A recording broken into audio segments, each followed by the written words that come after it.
Just before I do start, and it was the long list that John showed of requests when I move into the new role at the AFL, it's just a bit of an insight into some of the banter that happens between, and perhaps you'll get this, between a CEO and the playing group. I take it as a term of endearment. It might be respect, it may be disrespect, you never really know the difference. But I walked into the football department this afternoon and I hadn't seen Millsy for a while. Millsy, for those of you who don't know, he's the captain of our footy club in the men's team. I hadn't seen him for about 3 or 4 weeks. I thought it might be, how are you going? How's your holidays been? All that sort of stuff. He's barreled me straight away. He said, Harles, what the hell are you doing about the bounce? And I said, Millsy, I haven't even started in the job yet. And then I went on to say, actually, I'm supportive of the removal of the bounce. And then he went on to say, well, all these unintended consequences, what are they going to call the show on Sunday nights on Fox Footy? And, so we can add that to the list as well there, John. Before I take the opportunity just to say a few words in response, and I will indulge a little bit here. I'd just like to echo Adam's welcomes and Sophie's welcomes to everyone in the room tonight. And as Andrew Pridham said via satellite from LA, it's a special night full of special people. And in advance of the award winners, congratulations, you've all very worthy winners. Now, the staff and the players have heard this, or versions of what I'm about to talk about over the past couple of days, and it does feel a little indulgent and at times a little uncomfortable speaking again, but I promise this will be the last time you hear from me. The last couple of months have provided me ample time to reflect over the last 11 years in red and white and to connect with the people who have made the journey for me what it has been over the past decade. The wins are great, the losses are hard, the on-field results will always ultimately be the marker of success for a football club, but my reflections have drawn me ultimately to the moments shared with the great people of the Sydney Swans, and I'd like to just share a few of those moments with you here tonight. John mentioned the SCG and the atmosphere there, and the finals wins at the SCG are something to behold, and finals wins at the SCG are simply epic, and I've been lucky to witness more than my fair share, which has been an absolute privilege. But 2 of those finals stand above the rest. I'm sure many of you in the room were at both of these games. The first one, the 2022 preliminary final against Collingwood. That will go down as one of the all-time great contests. The siren gave me a moment, ultimately to reflect and appreciate the value of the fans. That 1-point win, the elation that followed was surreal. There were people hugging, there were people crying, dancing and singing, lives were changed for the better. And for me, that's what it was all about. 2 years later, after a record-breaking season, 2024, we played the Giants in the most important derby yet. The SCG, with its beautiful backdrop, was the perfect stage to showcase the AFL in Sydney. And down in Melbourne, it was the moment, only 40 years later, that they realised the game had arrived in Sydney.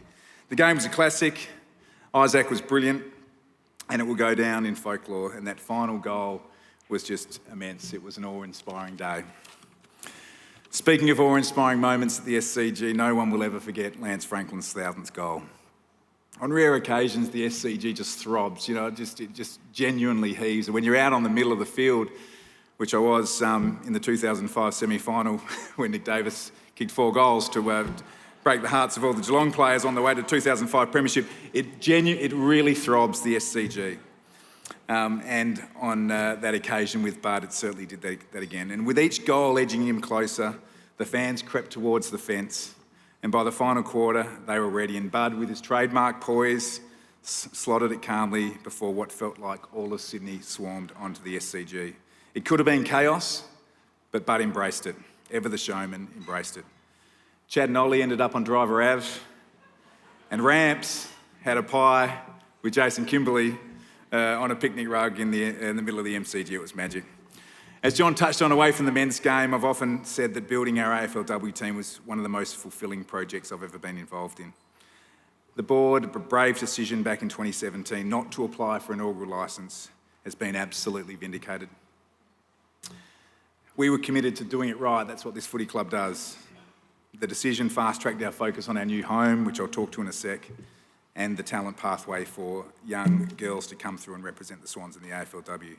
From the appointment of Kate Marnie, the first AFLW executive to join an executive team at a club, through to the appointment of Scott Gowans after an interview that included a grilling from John Longmire about team defence, to a winless season. It was chaotic that first year, but our team belonged, as John touched on. We built record membership, we retained every player, we led the league in membership and attendance. Chloe Malloy backed us, Lucy McAvoy backed us, Montana Ham backed us, Sophia Hurley backed us. From our first win to our first finals, when we're now a benchmark club in the AFLW, and it's been a privilege to witness. As in life, hard times shape a footy club, and none more so than COVID. And I'll never forget that first call when the competition was postponed. We pulled all-nighters in the boardroom with Drew was 1 month into the job. Charlie Gardner dropped his GM of football duties for general counsel legal duties, and John Longmire coached via Zoom. No games meant no eyeballs, no bums on seats, no money, and the financial situation of the club was in dire straits. I had no experience in that space, and I'm forever grateful to Andrew and the board for their poise and stability. The toll was enormous, stand-downs unfortunately became commonplace, and departures followed. But the club always comes first, and we had to keep moving. Survive, reset, thrive. That was Andrew's mantra, and we lived it. John Longmire and Charlie Gardner, their leadership of the football program was the best leadership I've seen in football. We reset the football department, we put the business through the X-ray machine, and we focused on members and fans. Win games, show that life is really better as a member. A new home followed, grand finals followed, record membership followed. It was quite an amazing recovery from COVID. And then on to our new home, the Sellers Collars Centre, fittingly named after two titans of our football club. It's one of the most important off-field achievements in our 151-year history. And every time I walk through the doors, I reflect on the board's vision and conviction.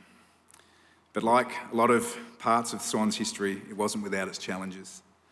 Competitive tenders, funding hurdles, elections, COVID, but we got it done. And Andrew would often say to me during that planning process, "Tom, buildings matter." I didn't believe him. I thought that we could do what we need. I thought we could do what we needed to do anywhere, and I was wrong. Our home has elevated our club in ways you have to see to believe. It's a place to connect, to belong, and to thrive. The future of our footy club is bright.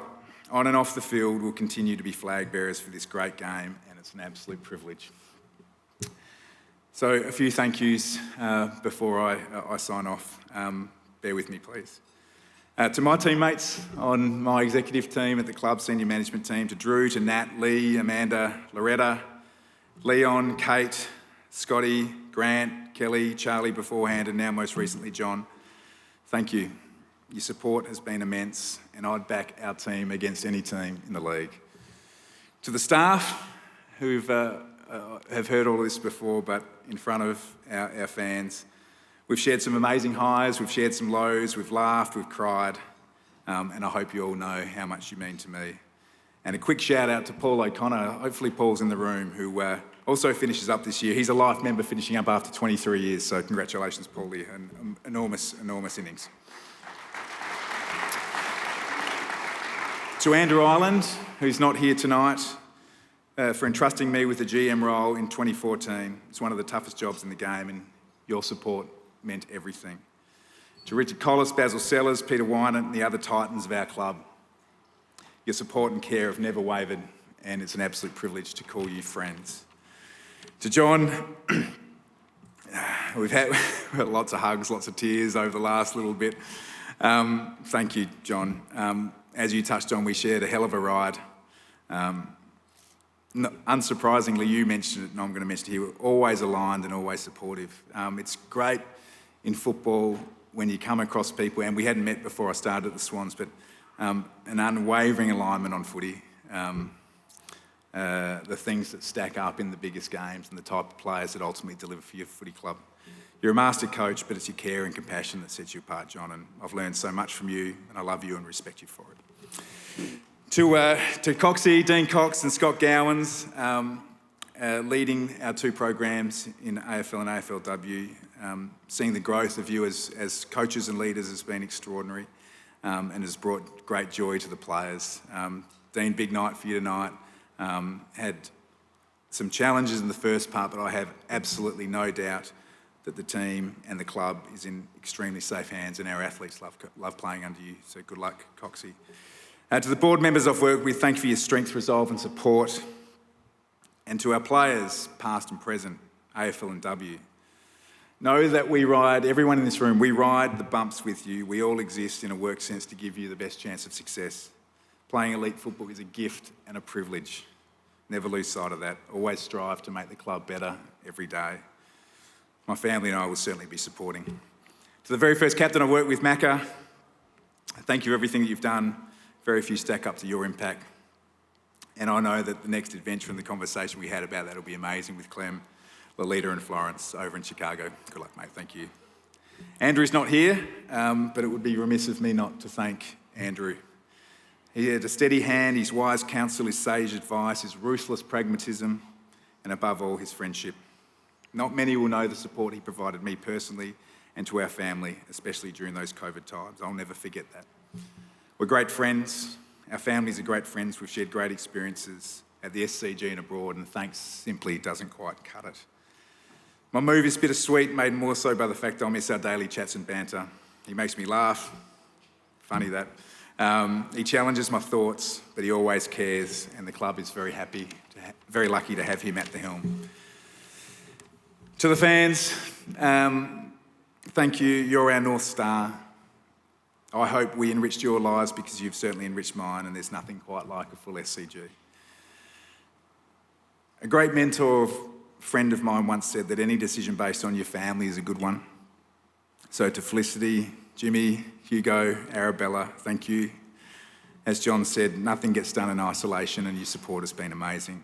And I love you sincerely, and we'll strap ourselves in for our next adventure down in Gotham City. Never forget, to the players and staff, I said this yesterday, that we are mere custodians at a point in time. And that's a privilege. And my time's come to an end. But the Swans are in great hands with Matthew Pavlich as the incoming CEO. He will be an inspired choice, and Pav, I wish you, Lauren, and the kids all the best. Red and white's far more adaptable than purple. Still a tough colour to pull off, trust me. And if you're ever in doubt, ask Will Hayward, he'll give you some feedback. So with that, I'll be watching from afar, I'll be cheering loudly. May the footy gods be with the Sydney Swans, and have a great night. Cheers.